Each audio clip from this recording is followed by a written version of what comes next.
Hello दोस्तों, आपका स्वागत है हमारे YouTube चैनल लॉ स्टडी पर। Hello friends, welcome to our YouTube channel law study.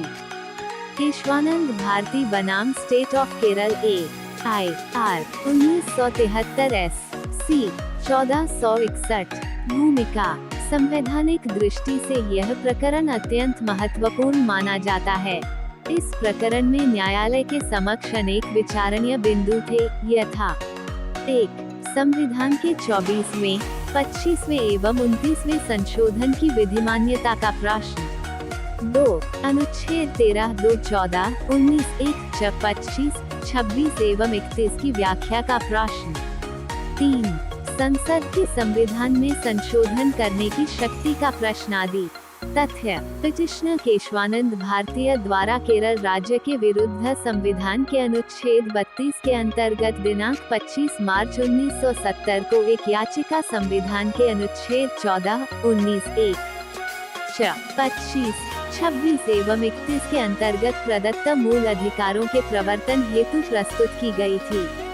इसमें पिटिशनर की ओर से यह प्रार्थना की गई थी कि केरल लैंड एक्ट 1963 में सन 1969 में किए गए संशोधनों को असंवैधानिक, शून्य एवं शक्तिबाधक घोषित किया जाए, क्योंकि यह संविधान के अनुच्छेद 14, 19, 1, 25, 26 एवं 31 का अतिक्रमण करते हैं। इसी बीच संसद द्वारा निम्नांकित संविधान संशोधन अधिनियम पारित किए गए। 1. 24वां संशोधन अधिनियम 1971। 2. 25वां संशोधन अधिनियम 1971। 3. 29वां संशोधन अधिनियम 1972। 29वें संशोधन द्वारा Kerala land reforms act 1969, Kerala land reforms act 1971 आदि को संविधान की नवी अनुसूची में सम्मिलित कर दिया गया है। 24वें संशोधन द्वारा संविधान के अनुच्छेद 368 में कतिपय परिवर्तन करते हुए संसद को संविधान में कैसा भी संशोधन करने की शक्तियां प्रदान कर दी गई और ऐसे संशोधन को अनुच्छेद 13(2) की परिधि से बाहर कर दिया गया।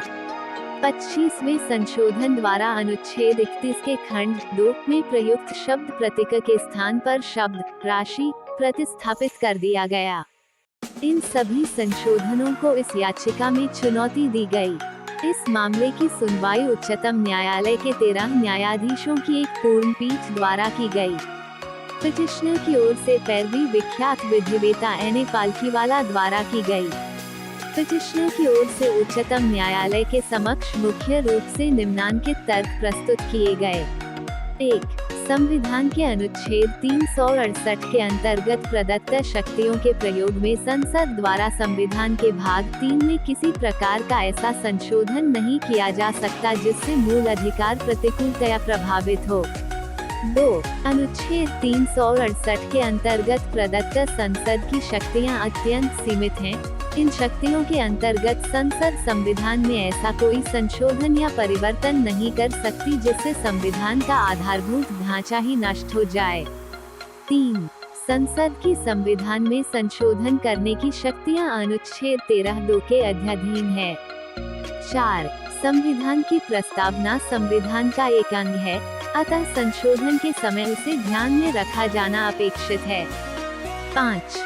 संविधान में संशोधन अनुच्छेद 13(2) के अंतर्गत विधि है, अतः संसद द्वारा संविधान में ऐसा कोई संशोधन नहीं किया जा सकता है जो मूल अधिकारों का उल्लंघन या अतिक्रमण करने वाला हो। 6. संसद द्वारा अनुच्छेद 4, 169 अनुसूची 5 पैरा 7 और अनुसूची 6 के पैरा 27 अनुसार संशोधन कर नागरिकों के अधिकारों को नहीं छीना जा सकता। 7. संविधान के 29वें संशोधन द्वारा संविधान की अनेक महत्वपूर्ण विशेषताओं को नष्ट कर अनुच्छेद 31 में संसद एवं राज्य विधानमंडल दोनों को ब्लैंक चार्टर प्रदान कर दिया गया आदि। जवाब में उत्तरदाता की ओर से निम्नांकित तर्क प्रस्तुत किए गए। 1. संविधान के अनुच्छेद 368 की भाषा से यह स्पष्ट है कि इसमें संशोधन की शक्तियां एवं प्रक्रिया दोनों सन्निहित हैं। 2.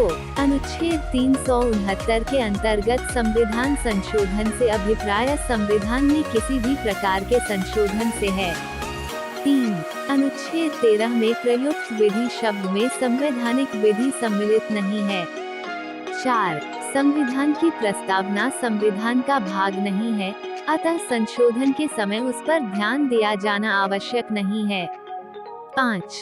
संसद की संविधान में संशोधन करने की शक्तियां सीमित नहीं हैं, उसे संशोधन की विस्तृत शक्तियां प्राप्त हैं। 6. संविधान का 24वां संशोधन संवैधानिक शक्तियों के भीतर रहकर ही किया गया है।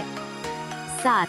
संविधान में आधारभूत ढांचे जैसे शब्दों का कहीं प्रयोग नहीं किया गया है, अतः न्यायालय के समक्ष ऐसे तर्क रखना अर्थहीन है। निर्णय: इस मामले की सुनवाई उच्चतम न्यायालय की एक विशेष न्यायपीठ द्वारा की गई और निर्णय मुख्य न्यायाधीश सीकरी द्वारा सुनाया गया। इस याचिका की सुनवाई के समय न्यायालय के समक्ष 6 रिट याचिकाएं और लंबित थी, जिनमें संविधान के 24वें, 25वें एवं 29वें संशोधनों की संवैधानिकता को चुनौती दी गई थी। न्यायालय ने अपना निर्णय निम्नानुसार उद्घोषित किया। 1.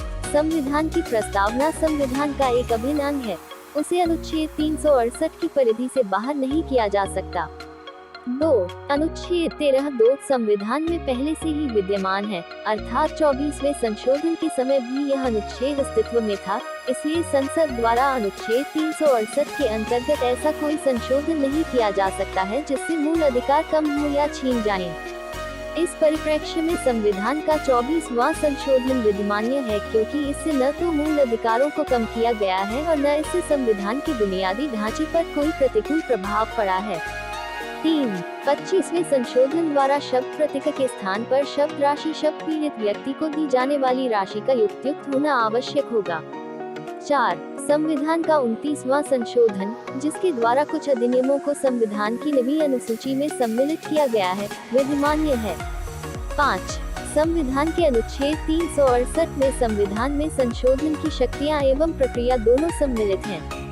6. संसद द्वारा संविधान में ऐसा कोई संशोधन या परिवर्तन नहीं किया जा सकता है जिससे उसका आधारभूत ढांचा ही नष्ट हो जाए। इस प्रकार उच्चतम न्यायालय द्वारा सभी प्रश्नों का एक एक करके समाधान किया गया। विधि के सिद्धांत: इस प्रकरण में उच्चतम न्यायालय द्वारा विधि के अनेक महत्वपूर्ण सिद्धांत प्रतिपादित किए गए हैं। इनमें से मुख्य इस प्रकार हैं। 1. संविधान की प्रस्तावना संविधान का एक अभिन्न अंग है। 2. संसद द्वारा संविधान में ऐसा कोई संशोधन या परिवर्तन नहीं किया जा सकता जिससे संविधान का आधारभूत ढांचा ही नष्ट हो जाए। 3. संविधान के अनुच्छेद 368 में संशोधन की शक्तियां एवं प्रक्रिया दोनों सन्निहित है। 4. प्रतीक के रूप में दी जाने वाली राशि का युक्तियुक्त होना आवश्यक है। इस निर्णय द्वारा गोरखनाथ बनाम state of Punjab AIR 1967 SC 1643 के निर्णय को पलट दिया गया। हमारी इस वीडियो को अंत तक देखने के लिए धन्यवाद। हमारे चैनल को सब्सक्राइब कीजिए और बेल आइकॉन को प्रेस करना ना भूलें। Law study.